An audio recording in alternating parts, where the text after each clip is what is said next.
Welcome to Los Santos. Los Santos, the city of celluloid, sin, and cellulite removal. From dead starlets in Vinewood, to the gangbangers in Davis and Strawberry, and terracels in Chumash, to the drunken tourists in Del Perro Pier.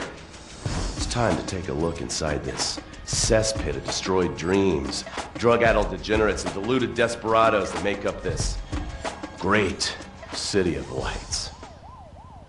Hi, I'm decorated FIB agent Stephen Haynes. The FIB, the police department, the sheriff's office are fighting a war out here every day in a city where dreams too often become wet with tears. The Los Santos docks. This is where it all begins. The second largest port in the world, the great orifice of American capitalism. Stuff coming in, garbage going out, and hidden in over 2 million containers a day, God only knows where. The cartels pay off some low-level schlub, and suddenly you've got military-grade weapons, badly cut crystal meth, and grade A yayo from Mexico flooding our streets. And once it hits the hood, it's anarchy, with a side of murder hold the fries.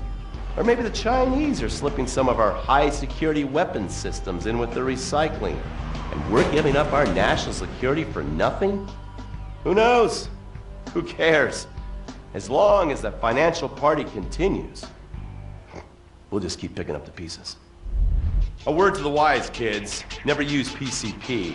It makes you want to punch cops and run around naked, and not necessarily always in that order. Most of the time, this illicit cargo makes it straight to the gangs. But sometimes an ordinary Joe lets go and loses his shit after a pipe or two of pleasure dust.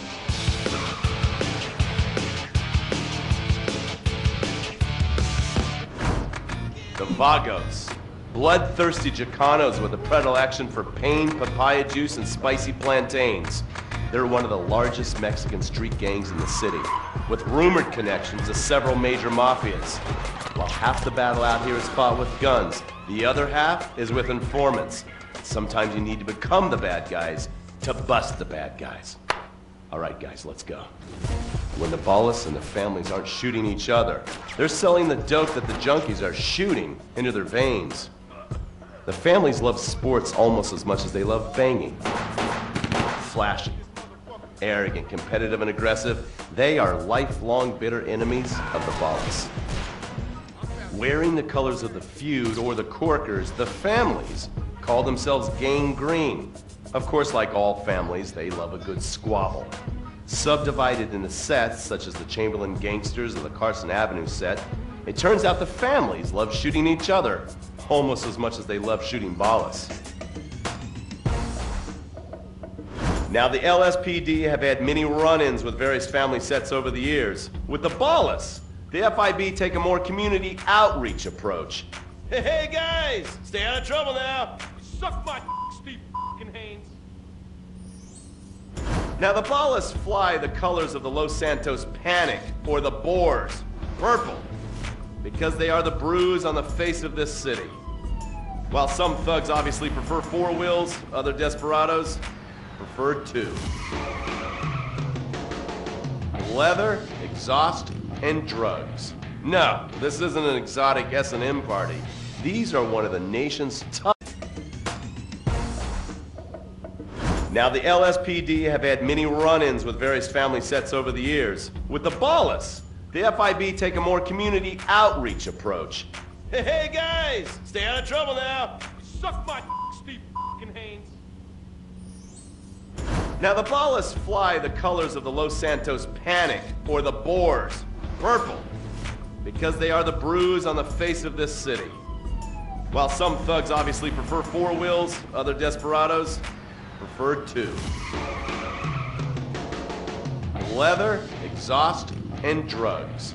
No, this isn't an exotic S&M party. These are one of the nation's toughest outlaw motorcycle gangs, the Lost. Rumors are they get a new tattoo for every person they stab. And it's definitely okay for your motorcycle mama to show her breast to your friends.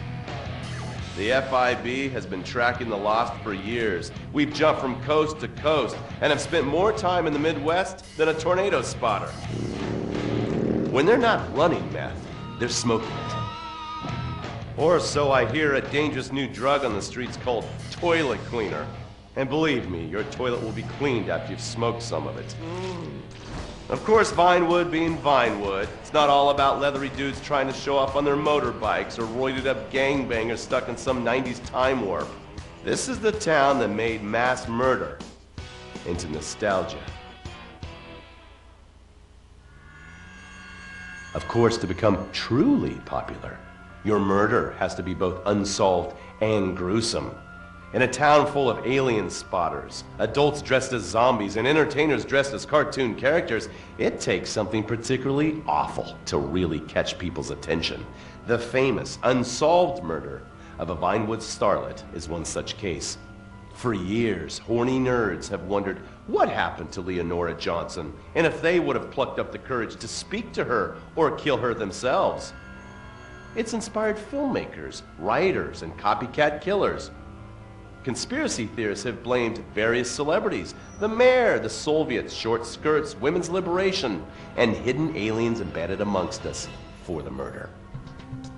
But not all crime is premeditated. Maybe drinking's your thing. Look at this drunken buffoon, proving that there doesn't always need to be criminal intent to cause serious criminal damage. Or maybe you're just an overprivileged poppycock, living on daddy's pension and protesting about the unfairness of capitalism. Maybe stock market manipulation is your bag, or loan sharking, double identity theft, assassination, or even worse, swinging. On our next episode, I, Stephen Haynes, will show you the flashier side of crime in Los Santos, illegal street racing, cocaine, and vice.